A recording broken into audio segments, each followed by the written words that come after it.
विमर्श 2023 का पदार्पण पूर्वालोकन DPR&D, DOT एंड TCOE के संयुक्त सहयोग से 25 अक्टूबर 2023 को national media centre Raisina road नई दिल्ली में 5G का राष्ट्रीय हैकाथॉन। अस्सलामु अलैकुम, मैं ज़मीर अहमद अंसारी और आप देख रहे हैं जेड न्यूज़ फॉर यू। अर्ज यह है कि आपने अपने channel Z news for you को अभी तक सब्सक्राइब नहीं किया है तो सब्सक्राइब करें और साथ में दिए हुए बेल आइकन को भी दबाएं, जिससे हमारी आने वाली सभी वीडियोस के नोटिफिकेशन सबसे पहले आपको मिल सकें। पुलिस के लिए 5G तकनीक के उपयोग पर एक हैकाथॉन विमर्श 2023 का पूर्वालोकन कार्यक्रम आज 25 अक्टूबर 2023 शाम 4 बजे national media centre Raisina road नई दिल्ली में आयोजित किया गया। इस कार्यक्रम के दौरान श्री बालाजी श्रीवास्तव IPS महानिदेशक, BPR&D श्री अजय कुमार साहू अध्यक्ष, दूरसंचार उत्कृष्ट केंद्र श्री चंद्राकर भारती, IAS अतिरिक्त सचिव गृह मंत्रालय श्रीमती अनुपमा नीलेरकर चंद्रा, IPS अपर महानिदेशक BPR&D श्रीमती रेखा लोहानी निदेशक आधुनिकीकरण BPR&D और श्री राजेश कुमार CEO भारतीय साइबर अपराध समन्वय केंद्र 14C गृह मंत्रालय उपस्थित थे। गृह मंत्रालय में 5G अनुप्रयोग के उपयोग के मामलों के लिए BPR&D को गृह मंत्रालय का उत्कृष्ट केंद्र नामित किया गया। तदनुसार BPR&D LEAS के सामने आने वाली चुनौतियों और मुद्दों के समाधान के लिए उपकरण विकसित करने के उद्देश्य से 5G पर एक हैकाथॉन का आयोजन कर रहा है। इस हैकाथॉन में 9 समस्या क्षेत्र तैयार किए गए हैं और दूरसंचार विभाग DOT ने अपनी सहायक telecom centre of excellency TCOE के साथ छात्रों, स्टार्टअप और MSME के साथ हैकाथॉन आयोजित करने के लिए BPR&D के से हाथ मिलाया। मल्टीमीडिया सामग्री के माध्यम से उनके विवरण की समस्या शेख एक समर्पित वेबसाइट www.vimarsh.tcoe.in पर जारी किए जाएंगे। आज 25 अक्टूबर 2023 को पूर्वालोकन कार्यक्रम के दौरान national media centre Raisina road नई दिल्ली में वेबसाइट को भी लॉन्च किया गया। हैकाथॉन में विचारों की स्क्रीन के 3 चरण शामिल होंगे। चरण 1 और चरण 2 वर्चुअल मोड में किया जाएगा, जबकि चरण 3 भौतिक मोड में नोडल केंद्रों पर आयोजित किया जाएगा, जहां 5G टेस्ट बेड्स और प्राइवेट नेटवर्क लैब्स उपलब्ध होंगे। तीनों चरणों की सूची में BPR&D, 14C, DOT और इंडस्ट्री के सदस्य शामिल होंगे।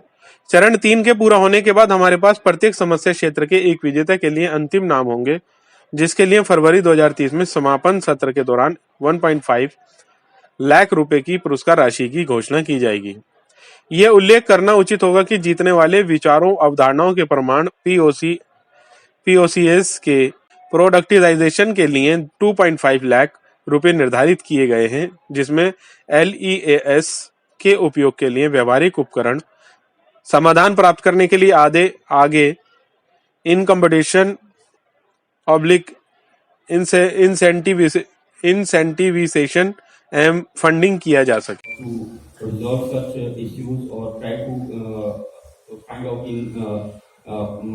In a short period that who are they and can you mention that how many such attempts were made recently?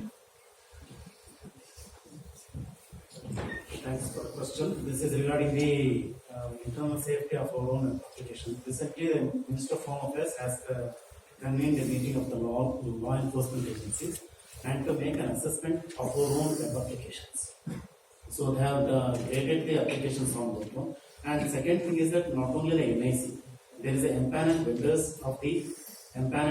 that are already decided by the NHA. They can get the security audit. We call it as security audit act. Now also there was a proposal that instead of 1 year there will be a audit every 6 months, so that our own websites will be very safe. As far as BPR&D is concerned, we are coming up with a new website of our own BPR&D. Of course, we will go into concept. Otherwise, many of the law enforcement agencies which are 10 years old or 15 years old, their websites, they are coming with the updated versions of their websites. So that part is taken care as far as the hacking from the outside agencies is prevented. So just to add the other things, that is the ITMS, Intelligent Traffic Management System, just to add to it. Now you might have seen some of the states have more. Now what happens in the traffic center? or some way the traffic personnel will have many gadgets. You might have seen body worn camera, there is a Google or anything. So that's why one of the problem statements itself says that in IoT, that means Internet of Things, how we can connect all these things so that we can efficiently transfer the data to the state sector. And another thing is that we have you might have seen the emergency response vehicles, where an immediate alert comes and GPS location it will go. Now, one of the problem statements says that one, not only that one, the vehicle itself will create automated generate alerts to the medical emergency, to the state disaster relief fund, to the police, to other agencies also. So what happens is that we will get a information, we will pass into the SDRF, we will pass into fire extinguishers and all those things. It takes a lot of time. And also there is another one that is the location-based services. Now you must say that there is 3 types of locations: C1, C2, and C3. C3 being the most accurate, which will give the actual location of the target.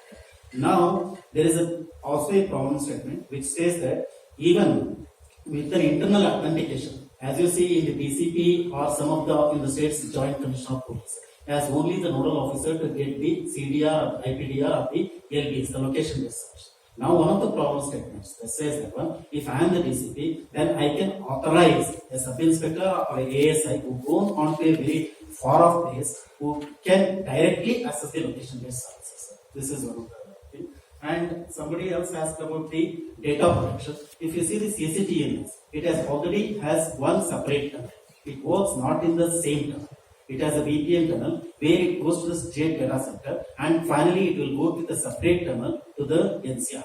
So the data protection is already there in the police department with the criminal tracking network systems, and this is in-house. So only the police department can know. Another thing, for example, a missing person is there in Punjab. Even in Nagaland we can see, and this is only for the law enforcement agencies. Earlier Punjab then notice board mein chipkate. Now it is all faster with the 5G technology and all this one.